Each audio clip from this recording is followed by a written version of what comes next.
realized I didn't do a YouTube intro. Who cares? Just say hello, beautiful people. Editors will fix it. Well, I guess I just did, didn't I? Let's do an Ask Zajef 4-star edition. Is Razor better with Flop or Gilded in Thundering Furry? There's not much of a difference between the two. Usually when it comes to DENDRO reactions, Flop is better than Gilded. But with Thundering Furry, you also get a pretty reasonable amount of overloads from your self-overload and from triggering overload on enemies. And overload damage doesn't benefit from the 80% increased damage to Hyper Bloom and Burst and all that, right? It doesn't affect overload. So in Thundering Furry specifically, you'll do more overload damage with Gilded, but less Burgeon damage.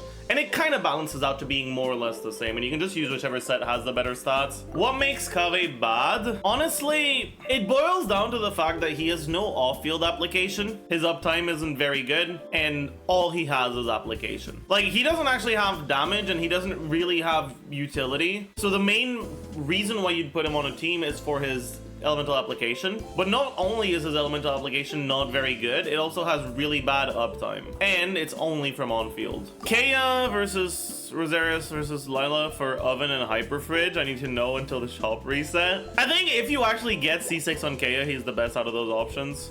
If you don't, you can kind of go with any of the three. It doesn't really matter that much. Can I give you a brief explanation of Yanfei's shortcoming and why she isn't that good, or how I'd improve her? I mean, the thing about Yanfei is it's not complicated. The reason why she's not that good is because her numbers aren't that good. That's what it boils down to, right? Her output in her burst isn't high enough to justify the fact that she has an 80 cost burst with low energy generation. Like, a lot of Yanfei rotations are going to end up either bursting every other rotation or cutting her uptime short just to be able to funnel her. And even if you had full uptime on your burst, her numbers are just not that great. Like, again, right? That's just all there is to it. They're not terrible either. Like, she's playable. It's just nothing crazy. Is there any hope for Sara having utility with a future unit rather than her current underwhelming state? There are potential future situations where Sara could become a little bit better, and that's basically if there is more incentives to run units of the same elements. Like, even right now, it's not like she's bad. It's just she's mega clunky, and because her numbers aren't that great, you can often get better results instead of using her using someone like Bennett if you're playing like a full mono electro team, because Bennett enables your animal unit to overload, whereas without Bennett your animal units is just gonna swirl.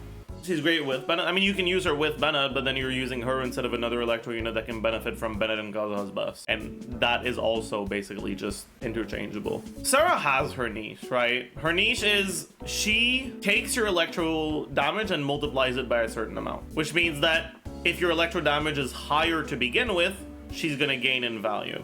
She's a unit that is basically made to complement a high constellation 5-star electro carry. Like, that's what her purpose is. Getting 60% crit damage for your electro damage, if your only other electro unit is Raiden, isn't that much better than just replacing her for another electro unit like Fischl that can take advantage of the Bennett and Kazuha buffs that you have. But if you have C2 Raiden, then getting that 60% crit damage gives you more damage, right? It's 44% more additional damage than if you didn't have C2, because C2 increases Raiden's damage multiplicatively with Sara's buff. And so what it basically boils down to is the stronger your Electro Hyper is, the better Sara becomes. She has her niche, and her niche is just to be good for whales. And as much as, like, I don't like the gacha system and I don't like the monetization, within that monetization, that's fine. It's the kind of units that they're obviously gonna make. Yeah, I mean, I guess you can also,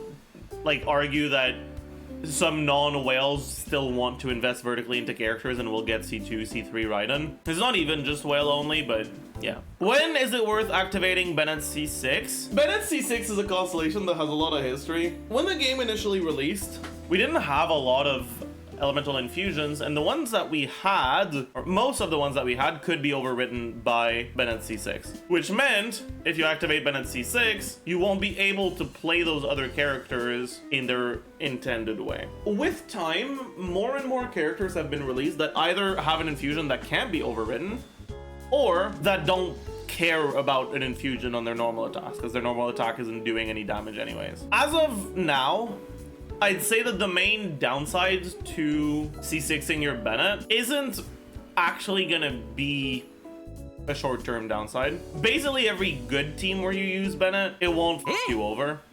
The teams where it will fuck you over are teams where you don't really want to use Bennett, or the team all in all just isn't very good. Alright, so you've got Illa teams, you've got Ayaka teams, like you don't really want to be using Bennett. Illa teams are just not that great. Kutsing teams, but you don't really want to use Bennett there either, now that we have Aggravate. And basically, for most players, there's not actually going to be a short-term downside, but there still can be a long-term downside because keep in mind, right, Hoyo's main goal is to make money. And if you C6 your Bennett, then you open yourself up to the possibility that they release another character similar to Bennett in the future, but without the Pyro Infusion, as well as a character that would synergize very well with Bennett, but that gets completely fucked over by the Pyro Infusion. And so if you did C6 your Bennett, you're gonna have to get that other new Pyro character, or that other new character that can act like Bennett in order to have them work with the character that you like. That's always gonna be a possibility,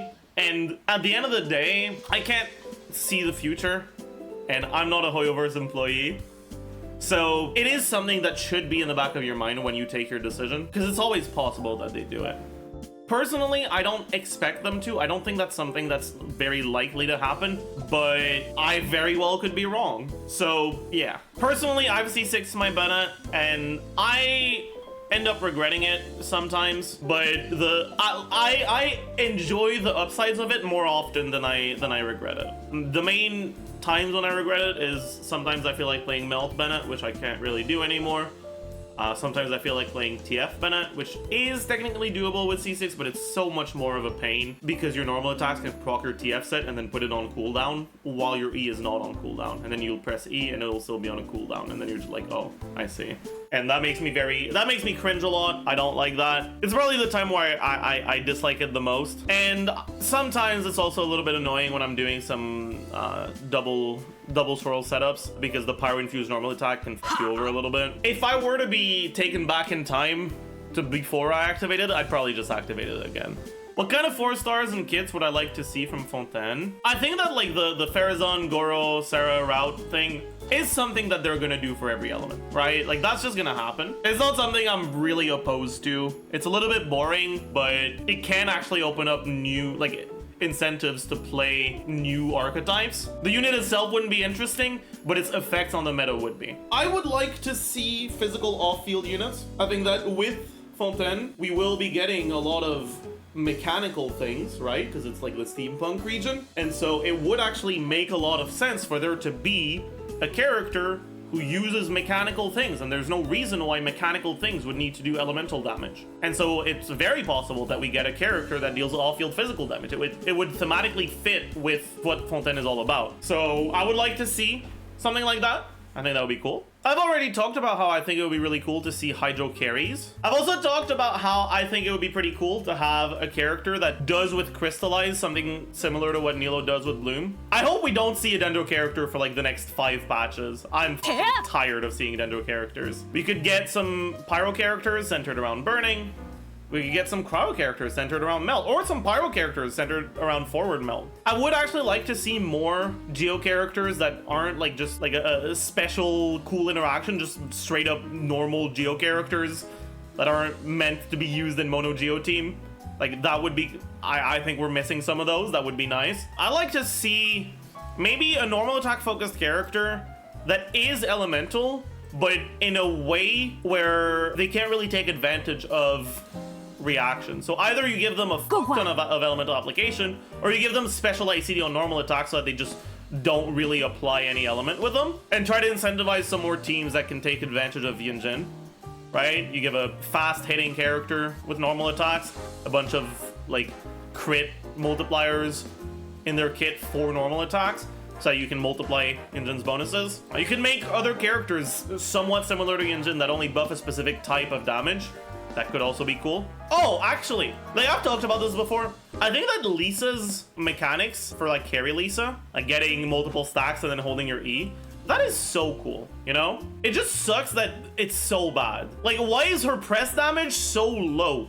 Her animation is pretty long, so like you don't actually deal more damage pressing E than doing normal attacks, and then on top of that, it shares ICD with her normals. For no reason, man. Come on. We get more spread focus units. Units that are meant to work in spread teams and not really in Quicken or Hyperbloom teams. I think Alhaitham has an issue in the sense that, like, I think he's too versatile. Instead of him being a Quicken focused unit, he's a unit that can really work in basically any of the Dendro archetypes, right? I want to see a unit that has Amber's Burst but Dendro. A unit that has a lot of front-loaded Dendro application and then none whatsoever. Chad is saying Tahnari, but like, that's not really how he is.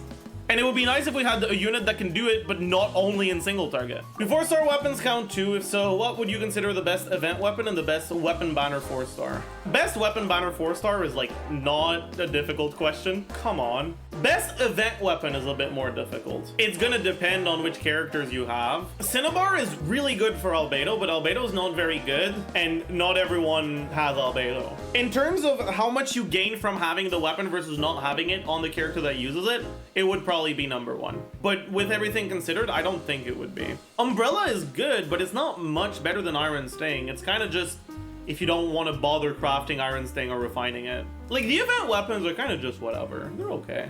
Is Widsth overrated or underrated? That's a good question. I don't know what people think about Widsth. I think Widsth is accurately rated, but Fav is underrated, and Sak is underrated, and TDDS is underrated. So in comparison to other catalysts, Widsth is probably overrated, but in a vacuum, I think people have a pretty decent idea of how good Widsth is. On Nilou teams, what weapon, artifact sets, and substats does Kanaka need? You basically have two goals.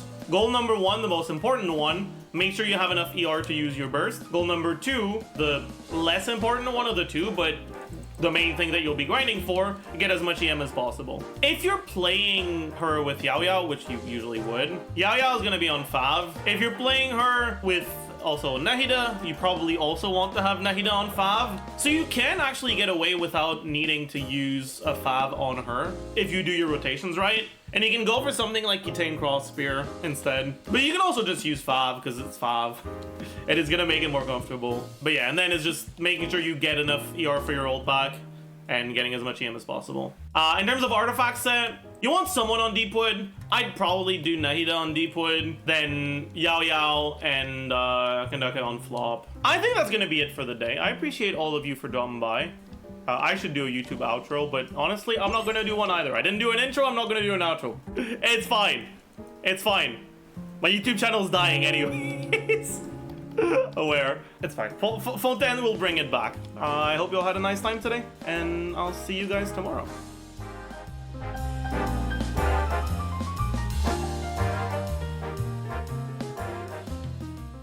What's the best character for each element? Hydro is Xingqiu. Animo is Xingqiu. Pyro, I think it'd be Xingqiu.